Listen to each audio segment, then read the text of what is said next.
What is up, golf fans, and welcome back to another episode of Fairways and Dreams. I'm your host, Jeff Hartman, on this Tuesday podcast where I talk about all the latest news in the game of golf as well as any random topic that I feel like talking about. We have a lot of news. Obviously, Scotty Scheffler wins in his season opening performance at the American Express. We'll talk about that and some of the accolades he's accruing in his career. We'll talk about everything that's going on. Brooks Koepka coming back, you name it. But I want to start off. And if you listen to the Mixtape podcast last Thursday, we do this once a month. My buddy Dan from Leave the Pin and we get together and we just do a fun podcast. I often call myself the least traveled golfer.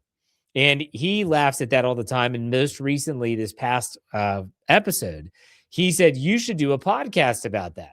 Now, I think he was referring to actually doing a podcast where the podcast is not, so in this case, Fairways and Dreams, the podcast is the least traveled golfer. I've decided what I'm going to do is I'm going to do a least traveled golfer podcast every once in a while, especially if the least traveled golfer, yours truly, gets out and goes somewhere else. So what I decided to do is let me introduce you to the least traveled golfer, and that's me, Jeff Hartman. I am, in my opinion, the least traveled golfer. And I think it's important that I explain myself. Golf is a sport where a lot of people, they like to jettison away on these big time trips. They like to just load up the golf clubs, ship them off, put them in the airplane, whatever. Let's do some destination golf. Well, I've never been that guy. And I can say that I wasn't that person growing up. I am not that person as an adult. So I grew up in Wheeling, West Virginia. For those that don't know, that is the small little portion. It's called the northern panhandle of the state. That is the small part of West Virginia that is pinched between Pennsylvania and Ohio. Where I grew up, the home that I grew up in, where my parents still live, I could be in Ohio in 5 minutes, in Pennsylvania in 10, just to give you an idea. 10 to 15, depending on traffic, going to PA. But still, when I grew up there, I played a lot of the local courses, both recreationally, growing up and learning there in Wheeling. Then you play high school golf. So you're traveling, you're playing other courses in the area. And oftentimes with my dad, he would bring me, he would bring my brother, and we would go with his friends to different courses in and around that area in that Ohio Valley. So we talk about the Ohio Valley. That's in Ohio. That's obviously up and down the river in West Virginia.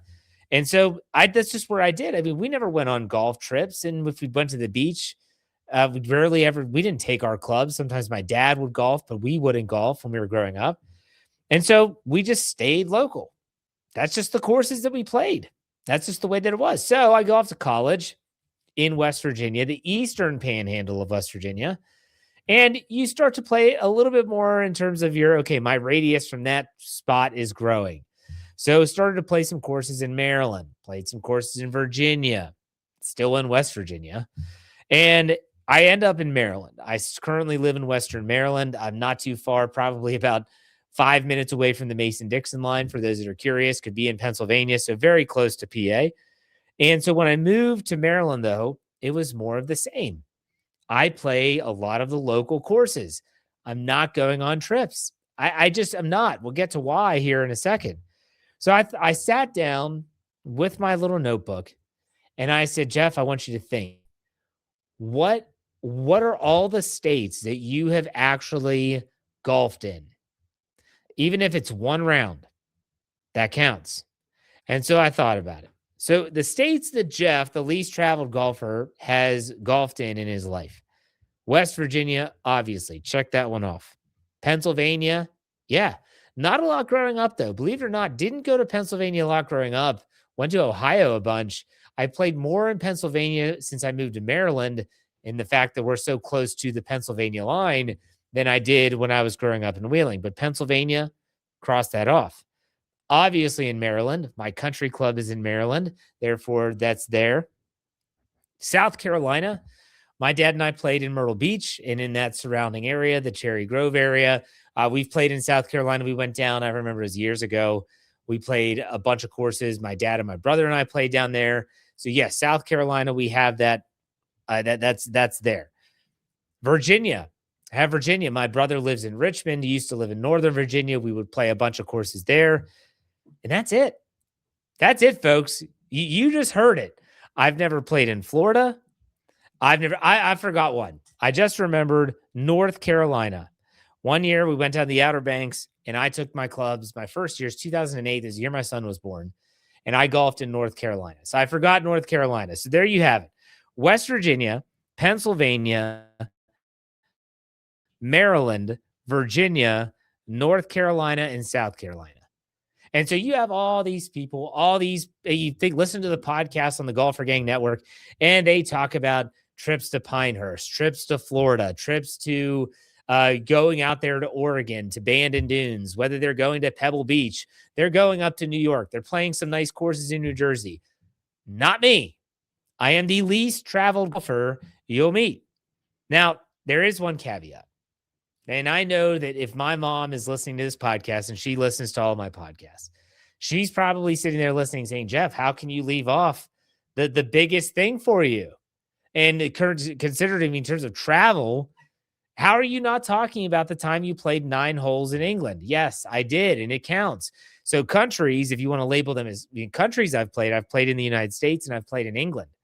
Now, to be completely transparent, so when I was growing up, my mom got me into music and she got me into singing. I didn't play any instruments at the time. I taught myself how to play the guitar since then. I grew up singing, actually.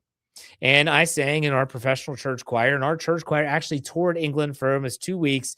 And we traveled around to all the major cathedrals and churches over there in England.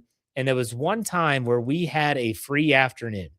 We got to, and I wish I knew where this was because it's a blur. I'm sure she'll tell me, but I just cannot remember off the top of my head. And it was a situation where we had gone in to this town.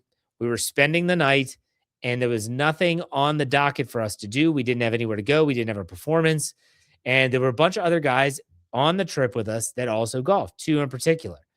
And so we were at a local pub and all of a sudden we see that there's a 9-hole golf course not too far. We call them up. Do they have rental clubs? Yes, we want to play. So we go in, we get rental clubs. We play it's a really small 9-hole course. I think it might have been 18 holes. I'm not 100% sure, but we only played 9. And I still remember that. It was like my first time playing anywhere that wasn't within my local demographic growing up. So yes, I say I'm the least traveled golfer, and yet I have played overseas before. But let's not pretend like I was playing, the old course at St. Andrews or anything like that. But that does count. So I do want to add that I didn't forget. So let's go to the ultimate question of why am I the least traveled golfer? Why am I the least traveled golfer? And why do I sometimes wear this like a crown of achievement? Well, first, time and money. So since I graduated college, my wife and I get married. It didn't take us long to start having children. And then we had more children and more. We have 5 kids. Kids are expensive. And also, it's not so much that kids are expensive and we don't have a lot of extra cash flow at the time. It's also the fact that I always hesitate to leave based on the fact that now that puts all those all the responsibilities on my wife to leave. And so there's a guilt trip involved with this, not from her, on myself. My wife's never once told me you can't do this. It's just I feel awful if I were to say, yeah, I'm going with some guys down to Florida. We're going for 5 days, 4 days, a week, whatever. And that doesn't sit well with me deep in my soul. I need to be here and do have my responsibilities as a father and as a partner to my wife. And so time, money. I also think about now where the current state of golf is. And when I'm saying the current state of golf, I'm talking about in my area. So we're talking about in Maryland, West Virginia, the Eastern Panhandle, Pennsylvania, and into Virginia. It is expensive. It is really expensive to the point where I look at this and say, you know what? I could spend my money better elsewhere. But you know where I actually don't have to spend a lot of money is at my country club. Now, you might be listening to this saying, oh, Jeff's going to sit there and pour mouth, and yet he belongs to a country club. I'm going to call a timeout. I'm going to call a quick timeout. I'm going to explain to you that this country club is not your typical country club. There is nothing ritzy about this country club, and they have tiers of memberships. And I really wish other clubs would do this. You are not paying for thousands upon thousands of dollars a year. If you only want to pay a couple $100 for the year, you get a discounted rate to play every time you do. So to give you some numbers, I pay just under $300 for a year. I save that money during the year and I pay that money at the end of the year for the next season. Now, when I play, I have to pay, but I don't have to pay a lot of money. If I take my son or any of my kids, they don't charge for them ever. That's important. A lot of local courses, if you're over 16 years old, my son is, even though he has a disability, they try to charge him a full rate. I think it's laughable. My club doesn't. They'll never charge my kids. So I take my son, we're going to walk 9 holes. I pay $10. That's it. Walk into the pro shop. Here's $10. If I want to ride 18 holes, $35. Here you go, $35. There's a 40. Give me $5. I'm going to be on my way. There is nowhere. And is my golf course the nicest course? No, it's not. They don't spend their money wasting their money on a bunch of different herbicides to make sure there's no clover in the rough. They don't care. The greens are typically running smooth. They do a good job with what they have. I have no complaints about this, how the course is maintained and kept. I'm okay because they're not charging me out the wazoo to play. But you can't, for the quality of course that I just talked about, you cannot find anywhere in my area that you can play 18 holes and ride a cart whenever you want, and they charge $35. Nowhere. In terms of comparable conditions and quality of course, you want to pay $18. The cheapest you're going to get is at least $50 to $55. So I'm saving myself over $15, and most of the time we just go walk 9. Here's $10. I mean, hell, I still do a bunch of yard work for people, cut grass. I get cash all the time. That's easy. That's my golf money. $10, play 9, whatever. It's not that difficult. Why would I go anywhere else? That's what I tell people all the time. They say, Jeff, don't you get sick of just playing the same country club over and over again? Not really, because it's a nice course. They're really great with my kids in terms of them playing. They have a wonderful practice facility, short game facility, as well as a really nice putting green. Driving range is right there. They have everything that you would want. Why would I go anywhere else? And so, yeah, you talk about the long trips. Like the reason why I don't do those is that costs money. If you want to go down to Florida and stay in Orlando and play a bunch of courses, it's going to cost money that I don't have right now. So what do? I stay close. Now, am I going to try and venture out a little bit? Maybe, but it all comes down to, well, how long is it going to take me away from my family and how much is it going to cost? So welcome. Are you another least traveled golfer? If so, I'd love to hear from you. Find me on Twitter at jhartman, HARTMAN_PIT, or on Instagram at thegolf_life. I'd love to hear if you are like me or if you're someone that says, no, I like to play as many courses as possible. Doesn't matter. More power to you either way. But it is fun, and it's always a good time to talk about some of this stuff. All right, let's go into the latest news in the game of golf. I have a question here. Is there trouble brewing in Team Europe? I'm talking about the Ryder Cup. Yes, I know. 2 years still the next Ryder Cup. It's still interesting stuff. Rory McIlroy, before their DP World Tour event last week, was interviewed and said, what do you think about Tyrrell Hatton and Jon Rahm potentially having to pay back fines before they could play in the European Ryder Cup? He said, hey, I think they should. And he said, you know what? We gave the Americans all this crap last year. He said, that what they're doing is wrong. We would pay, that we, the European golfers, would pay to play. He said, now they have an opportunity to do that, to pay to play. And so he wants them to pay off their fines, pony up the money, and then they're eligible to be on the Ryder Cup. Will they? Who knows? But still, very interesting what's going to happen there with the Rahm and Hatton fines and the DP World Tour. In case you didn't notice, Scotty Scheffler won again. And he wins at, obviously, this was the American Express. This was, let me see the name of the course. This was the Pete Dye Stadium course. They had 2 courses they played. But he wins in dominant fashion. We'll get to my picks tomorrow on the Press Podcast. But I want to read off some statistics for you. This was Scotty Scheffler's 20th career win. Okay, so this is from Kyle Porter on Twitter.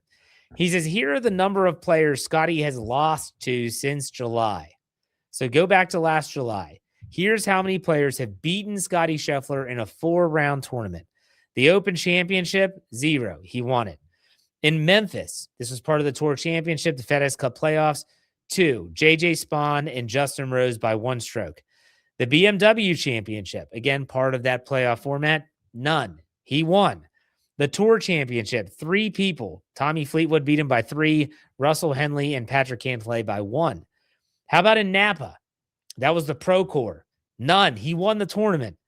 The Hero World Classic down in Bermuda, 3 people, Straka by 1 and Alex Noren and Hideki Matsuyama by 2. And then obviously he wins this past week. So he's lost to 8 people in the last 6 months. That's incredible. That is a crazy, crazy statistic. Then it goes even further. Players that have won 20 or more times on the PGA Tour, including 4 or more majors before turning 30 in the modern era. You know who those are? Jack Nicklaus, Tiger Woods, and now Scottie Scheffler. I'll repeat those stats again. Players that have won 20 or more times on the PGA Tour that include 4 or more majors before 30, those 3 players, Nicklaus, Woods, and Scheffler. He is entering rarefied air. And if we want to do some comps, Hall of Famer and 2-time PGA Tour of the Year winner, Nick Price, in his career. So Nick Price was a great golfer. Nick Price did it for a long time. Nick Price, in his career, won 18 times on the PGA Tour. He won the Players' Championship once, and he won 3 majors in his career. Scottie Scheffler, in the last 23 months, just in 23 months, has won 16 PGA Tour events. He's won the Players. He's won 3 majors and also a gold medal in 23 months. I think one of the most impressive things about Scottie Scheffler is he's been doing this a while, but it's almost like something clicked. Like something in his brain clicked and just a switch was flipped in his brain, and it's like he figured it out. And now that he's figured it out and he's nearing 30 years old, he's dominating. He is dominating. I'll tell you what, if he is going to continue this domination, it's going to be because of his short game. His short game is incredible, and it was on full display. We all know his iron game is great. Sometimes his driver gets him in trouble. He is phenomenal at distance control. And when you think about Sunday at the American Express, this is from Dan Rappaport. Scottie Scheffler's birdie putts. Listen to how far he actually had to putt for birdie. 4 feet 5 inches, 13 inches, 7 inches because he had a 2-putt. He 2-putted on a par 5. 2 feet 1 inch, 10 feet 5 inches, 2 feet 7 inches, 2 feet 2 inches, 4 feet 3 inches, and 4 feet 1 inch. The longest birdie putt that Scottie made on Sunday at the American Express was 10 feet 5 inches. A 10-footer. That was the longest birdie putt he had to make. He made all those. Those are putts that he made. Think about how, the ball striking, the distance control is on another level right now. On an absolute another level. So I got to be honest, I picked Scottie to win. Obviously, if you follow my picks on the Press Podcast, we'll talk about that tomorrow. You take Scottie Scheffler. Like, that's what you do. You take Scottie Scheffler. But enough of Scottie. We'll do probably a whole podcast on Scottie. Other than that, the Farmers Insurance Open at Torrey Pines is this weekend, and this is the first event that Brooks Koepka is back. And today, Tuesday, Brooks is going to be in front of the media. He's the first press availability from the tournament. It's going to be exciting and interesting to see how the questions that are asked, the questions that he's answering, how he's answering those. Brooks is back. Is he back and going to contend? Or is he just back because, he's hoping that he can get his game turned around? He's already committed to this tournament, the Phoenix Open, the following week.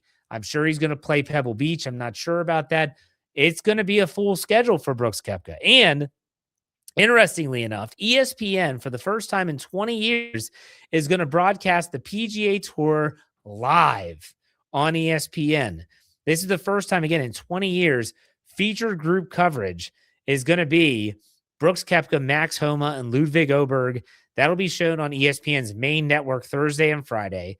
Other groups that'll be included in featured coverage: Harris English, Xander Schauffele, and JJ Spawn. Also, Jason Day, Justin Rosen, Hideki Matsuyama, and Keegan Bradley, Adam Scott, and Chris Goddard. The Farmers Insurance has gotten a little bit of juice now that Brooks is back. We've got ESPN on the coverage. Should be a good time. Make sure we check it out. We're going to have a full week of shows, 3 full shows for you coming up this week. I'm going to have the press podcast tomorrow, recapping my picks from the American Express, as well as diving into our picks for the Farmers Insurance, because we still get dialed in.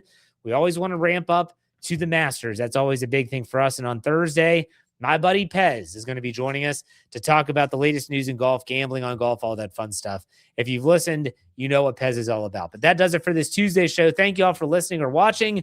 I'll be back tomorrow, and you know he finishes out. Be safe, be kind, and God bless. The next time you're out there, remember, hit him straight. We'll see you tomorrow.